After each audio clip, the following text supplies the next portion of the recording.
Hello, boys and girls. This week, I'm going to work on a particular author whose name is Mem Fox. Her birthday was March the 5th. She was born in Australia, grew up in Africa, studied drama in England, and returned to Australia in the 1970s. Her most beloved picture book was Possum's Magic, and it sold over 4 million copies. She has written more than 40 books for children. This week, I'm going to read several of her books for you to listen. Feathers and Fools by Mem Fox. The illustrator is Nicholas Wilton. Mem Fox wrote the words. Mr. Wilton drew the pictures.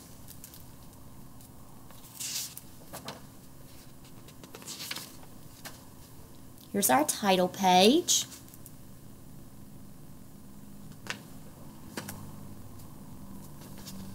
Our dedication page. Look at these beautiful illustrations of peacocks. My kindergartners may remember me saying that I had an uncle who had peacocks. So remember, are these boys or girl peacocks? These are boy peacocks because they are the ones that we consider to be so beautiful. In a rambling garden long ago and far away, there lived a pride of magnificent peacocks. Nearby, in the rushes and reeds of a clear blue lake, dwelt a flock of elegant swans.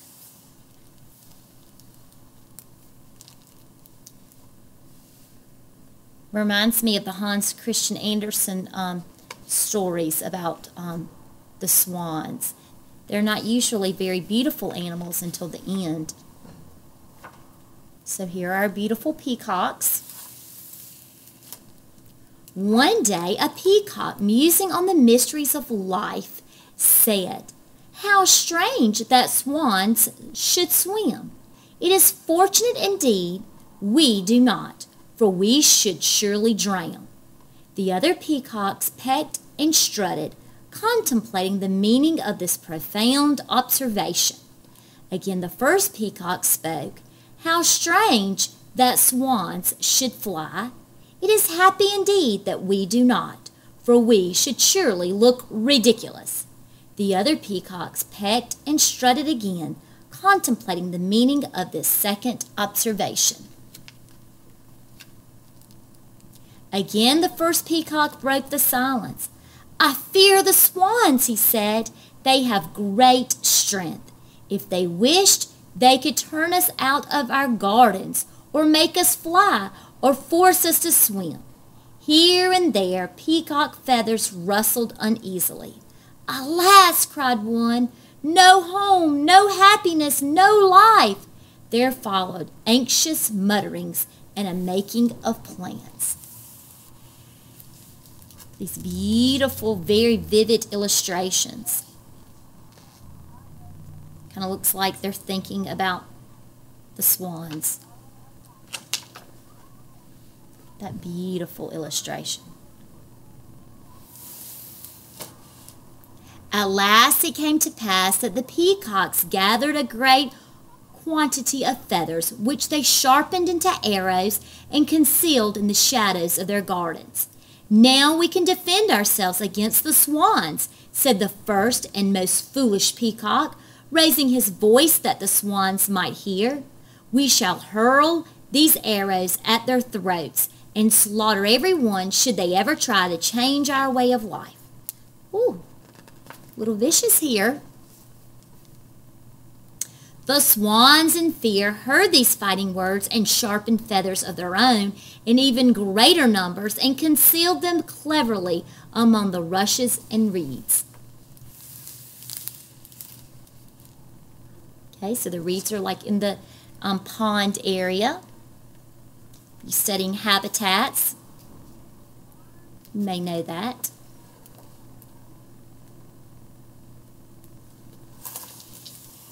Both sides, for safety's sake, continued to add to their weapons, but in dismay each discovered that the more arrows they acquired, the more terrific they became. At night in the gardens and on the lake, no bird slept. Every sound made their hearts race. Every movement made them tremble. One day a swan flew high over the peacocks, bearing in her beak a reed for nest making. I'm sure you've sometimes seen animals with things in their mouths.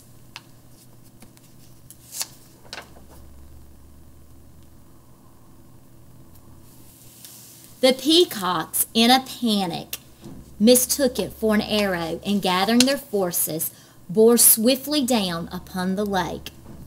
So they're jumping to some conclusions. Sometimes we do that. But the swan, seeing them coming, made ready. Soon cries filled the air and blood darkened the earth. A cloud of feathers rose into the sky and haunted the sun. Some personification here. Of all the birds, not one remained alive. Silence hung over the gardens and over the lake.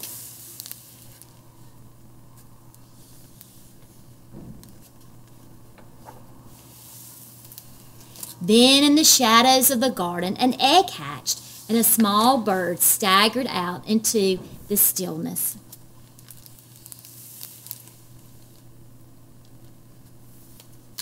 The red.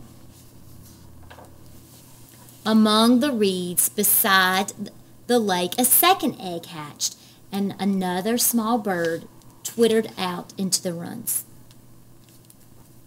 So they're going out into the lake.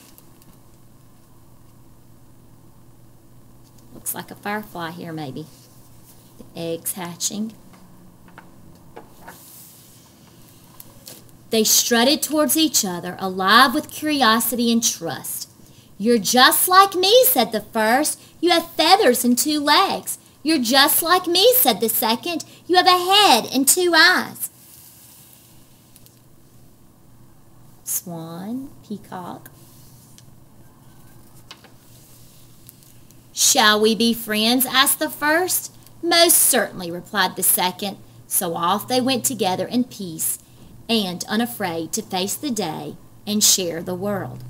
So just like us, we're different, but we're all very much alike. And we should have peace towards each other, where we are kind to each other.